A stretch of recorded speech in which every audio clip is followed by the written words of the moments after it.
Well, that was weird. My hotspot must have lost its spot or wasn't so hot. Who knows? Um, but I did at least finish through the last slide. So let's pick up where the system dropped me off. Energy use and facility management. You need to establish and maintain an energy accounting system in order to be truly green. So you're monitoring how and where energy is being used. And that's part of facility design, to be able to have the granularity, the fine capability to not just know how much gas and electric and any other energy sources that you might be using, but where's it going? What systems are utilizing that energy? It's not hard to do. You just have to design the facility so that you can get individual breakdowns of the different usages. Computer-based energy management systems are ideal. Utility invoices, that's just part of it. Printouts from time of use meters, so you know whether you're using energy during high peak demand periods versus low demand periods, recordings of temperatures and relative humidities. And this is what I was talking about just a moment ago, sub-metered data. So that's when you can break it down, the granularity, the finer points where you can say, all right, refrigeration was taking this many kilowatt hours, the lighting system was taking this many kilowatt hours, et cetera. However, it makes sense to break it down. Database of past energy usage. You have to be able to compare what you are doing now to the past with adjustments or mental leeway for expansion. If you've increased energy consumption by 20% since this time last year, you might think, well, that's bad. We've increased by 20%, but you've doubled your output capacity. You've doubled your facility size. Whatever, then you can say we did really well. 20% increase in energy usage with a doubling of output, that's really good. You got to pat ourselves on the back. And then also identifying energy conservation opportunities. Also, there's commissioning and periodic recommissioning. This is terminology for machinery, where you commission machinery in the refrigeration world. That's basically when you put it into service, and there's a whole host of things that go into commissioning of a refrigeration unit, as well as recommissioning with any major overhauls, upgrades, etc. So commissioning, verify the performance of each system versus the design specs. So it says it's going to be able to operate at some energy efficiency. Is it really performing what it said in the literature that you were given when they sold you that unit? So checking systems for leaks, checking vapor retarder seals for integrity, checking floor heating systems if you have them, or door threshold heaters and all other trace heating, check lighting and emergency lighting, fire and smoke detectors, manual and automatic doors. All of this is part of verifying the performance of your systems in a cooler facility. Verify refrigeration equipment startup procedure and temperature pull down rate. Is it actually cooling the room at the rate it says it should? Ensure that thermal expansion and contraction does not become a problem. And that is also really important. You have buildings and you get it cold, and all of a sudden the inside is very cold. The inside of those walls and ceiling are very cold. The outside is very hot. Things that are hot expand. Things that are cold contract. That has to be taken into consideration. As things heat and cool, that expansion contraction can tear a system apart. Things have to be designed to handle the stresses of the temperature differential from one side or the other. of a wall, the interior portion of a wall and the exterior portion of the wall will behave very differently. The outside could be expanding a lot while the inside's contracting a relative high amount. Thermographic scan, that's where you take photos using infrared photography of the exterior and you're looking for leaks, and you can identify that with these thermographic scans. So there's infrared technology and it does imaging, and you can do this on your own home. And a cool winter evening, where's all of my heat escaping from my nice warm heated house? It can show you very quickly where things are losing heat in a refrigerated storage facility. It's just the opposite. Where am I having heat creeping in and losing cold?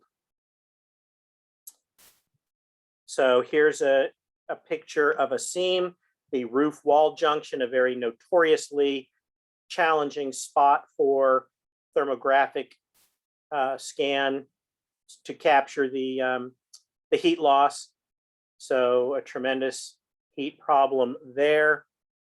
Here you can see a loading dock area, and the different colors indicate different temperatures. So you can see if you're losing any of your cold coming out of these loading dock platforms. Energy strategies and alternatives. Use hot gas from compressor discharge for heating. Why not? If you're generating heat out of the compressor, run that extra heat through the floor heating system. Or space heating of offices, you can run it through all kinds of things to help use that heat. If you're generating heat and you need to heat something, maybe the office is right next door to the frozen warehouse. You've got this warehouse freezer or warehouse refrigerator. People are working in offices in the building right next door. Take the excess heat and use it to heat the offices. Set the temperature of refrigerated storage only as low as required. Don't say, well, if minus 10 is good, minus 15 is even better. You're wasting money if you're over cooling for the purposes intended. Remove lamps or reduce lamp wattage in refrigerated space. And a lot of things have gone to LEDs and fluorescents that generate much less heat, especially the LEDs. Minimize the use of material handling equipment, which is stored outside and used inside. So you're taking warm things that are stored outside and you're bringing them inside. That's creating additional heat load, not only opening the doors to go out and get the item and bring it back in, but now you're bringing a warm item into the room. Minimize evaporator defrost time and frequency. Evaporators, remember, that's the business end of a refrigeration unit. That's the part where the boiling is occurring inside of these coils. And as the refrigerant is boiling, it's making the evaporator extremely cold. And any humidity inside of the refrigerated portion of the facility can and will condense on the evaporator, causing frost. And you have to defrost those. So how often do you have to do it? If you wait too long, you got a problem. If you're doing it too much, you're wasting energy. So you have to find that sweet spot to keep the ice off of the evaporators. Provide evaporator fan controls, on, off, and or variable speed fan control. So you don't have a fan that's just running all the time, 24/7, circulating the air in the facility. It can be run on some sort of a timer control, computer control, thermostatic control, whatever you want, so it doesn't have to run all the time. Only load cold product into the storage facility. So pre-cool your product. Put it into any of the types of coolers we've talked about.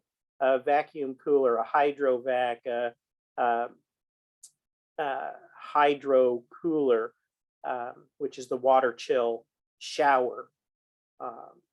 etc. Remove the heat and then put it in.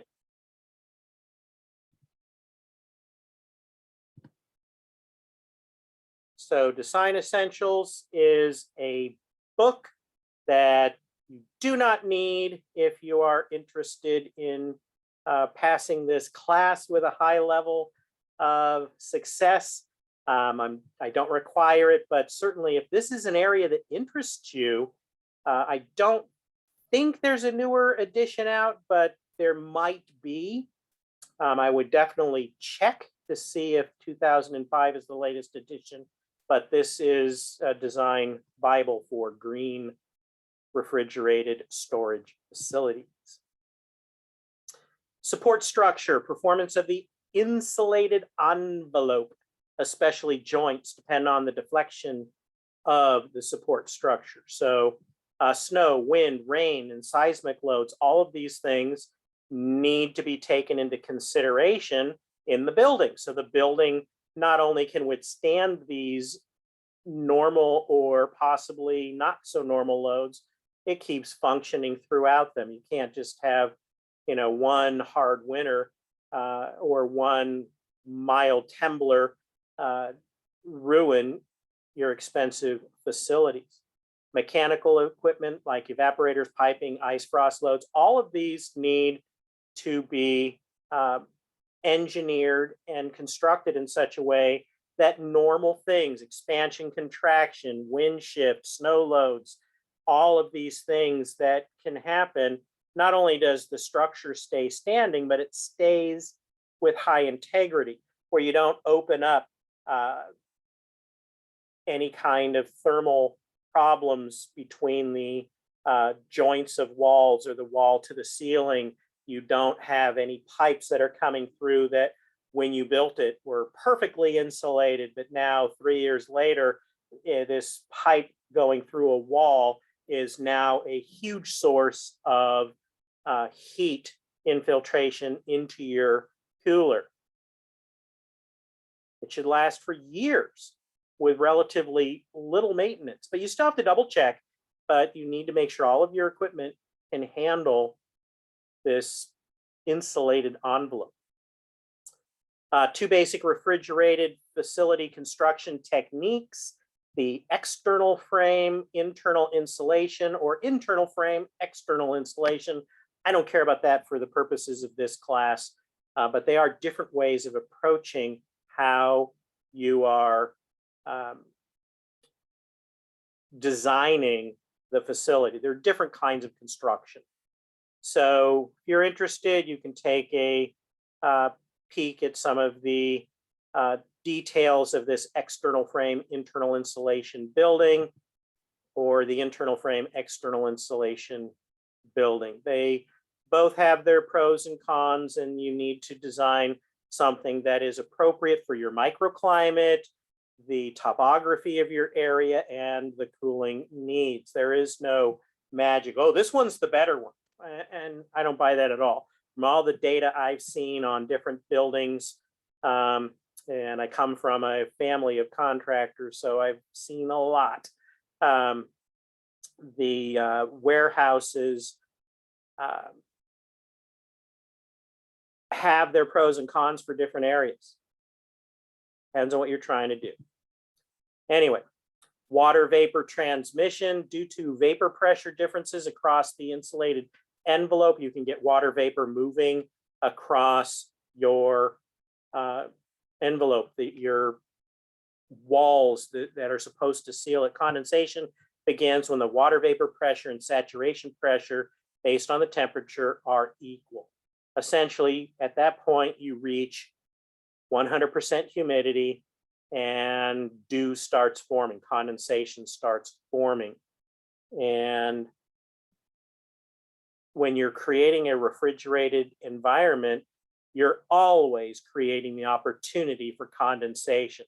And wherever you get condensation, wherever you get water forming, free water, things get wet, you start getting mold and mildew, you start having problems potentially with food safety issues, you have problems with rotting of your insulated materials. You can even compromise the insulation. Some insulations, once they start to get wet, don't work anymore. They work much, much less efficiently. So the type of insulation you choose is crucial when you're looking at water vapor transmission and the possibility of condensation. Again, these are things that contractors need to worry about, but many, many, many mistakes have been made over the years. Frost heaving, something we don't have to worry about in Salinas. Does it ever get below 32 degrees when we get frost? Sure, it happens periodically. And occasionally you have to worry about certain plants because, oh my God, we're going to have a frost. Cover, throw a cover over those citrus plants we have in the yard. But for the most part, whatever occurs is pretty minor. Unlike if you are doing refrigerated storage in Alaska, Michigan, Maine, the entire eastern seaboard in the northern United States have problems. Or if you're up in the mountains like the Sierra Nevada cities here in California or the Rocky Mountain cities. So the ground below a cold store freezes, and then you have expansion of that water in the soil. The ground freezes. What happens when ice forms? It goes from liquid to ice. I think it's about an 8% expansion. That's why if you put a can or bottle in the freezer to chill it and then you forget about it because you're chatting with your aunt and that soda you stuck in the freezer blows up, it does that because it expands, and it is expanding with extreme force. Just imagine putting your hand inside of a bottle and opening your hand hard enough to break a bottle. Couldn't do it. I don't care how strong you are. Nobody could do that. Not without some magic trick or some cheap vaudeville act. You couldn't do it. Nobody could do it. That's a huge amount of pressure to put on a glass bottle. Ice can do it easily. Now, sometimes the cap will blow and the ice will extrude out the cap rather than breaking the bottle, but that is a lot of force. Now imagine that same amount of force, instead of in a little bottle in the freezer, imagine that being the entire property under a warehouse. And it does happen. And it can cause the floor to buckle. It can cause support columns to move. It can do all kinds of structural damage.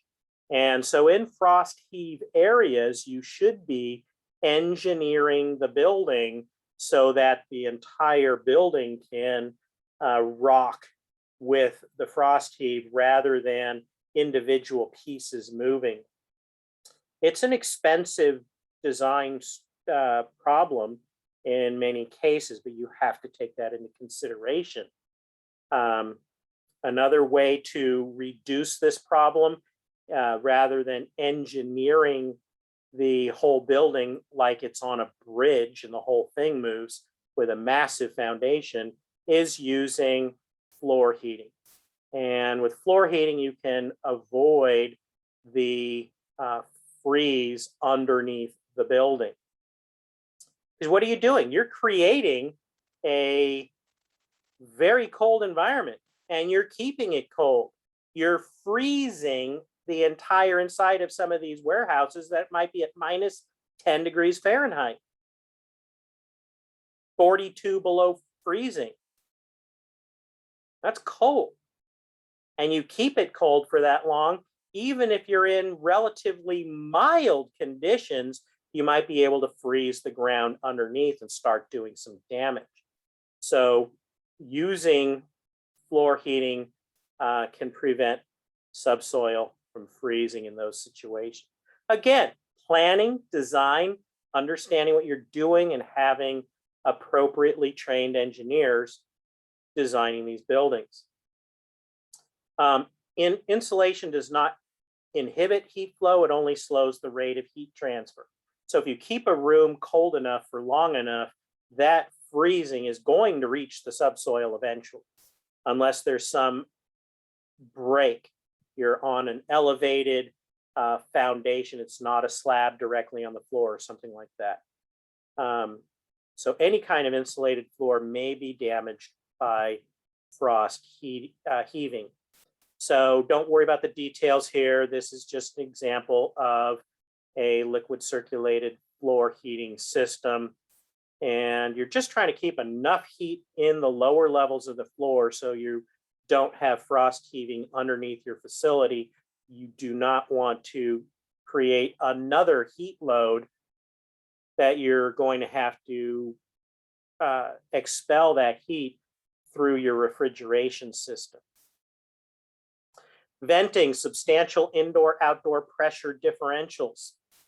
And this can change dramatically. I don't know if you've ever heard of buildings in a hurricane where the entire roof just blows off. And it's not because of the hurricane winds ripping the roof off. That's what most people think is going on. What's going on is more like an airplane wing. When the wind is traveling at higher speed, the air pressure is lower. That's why an airplane wing is shaped the way it is. So it's curved, it has a longer curve on the top and a shorter path on the bottom. So the air is traveling faster over the top of the wing and a little slower, a straighter path underneath the wing.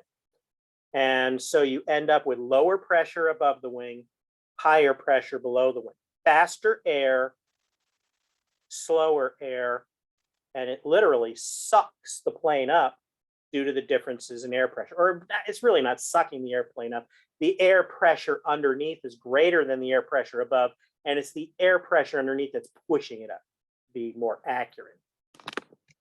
So imagine that wind going over a house.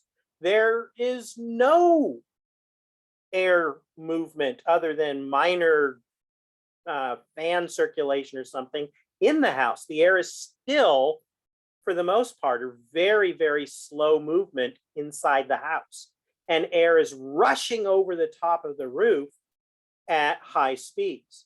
So there's very low pressure above your roof, high pressure in the room. So what do? Open the windows. If you don't open the windows, the pressure can build up inside the house to literally push the roof right off the house. So when there's a hurricane, open some windows. Might seem counterintuitive. Close everything. You know, there's wind and rain and all this water, and you don't want stuff coming in. Open the window or close the windows. But no, you actually want to open the windows to keep from blowing out the roof, blowing out other windows, because when the air pressure differences occur in a hurricane, they can literally turn the inside so high pressure that it will start popping things. Once the roof starts to lift, the wind gets under it and can flip it right off. But why am I telling you about hurricanes? Air pressure differences happen all the time. You've got a closed, sealed warehouse, a cooler, and because of all of the things going on with the weather, you've got high pressure systems and low pressure systems moving in. These are normal high, low pressure weather patterns that move through different areas. And you've got all sorts of different things going on with your refrigeration and the stuff inside. And you can end up with a huge pressure differential between the outside air and the inside air. And temperature can have a big deal on this as well, because, well, I won't even get into that. I won't even get into that at all. Just be advised that when you have a very well sealed building, which sounds like what you want with a refrigerated unit, right? You want to seal all the doors, seal all the spaces between the walls and between the wall and the ceiling. You want to seal everything so it's an airtight system to refrigerate, and you're not losing any heat to the outside. Sounds good until the interior pressure becomes sufficiently different to the outside pressure that it literally starts to damage the building. And when you have those pressure differences, you can destroy a building. So the evaporator defrosting cycle, warm product influx, facility cool down, rapid barometric pressure changes, those are weather changes. All of these things can overwhelm the venting system on a facility and create a huge difference between the pressure inside and outside, and that's a problem.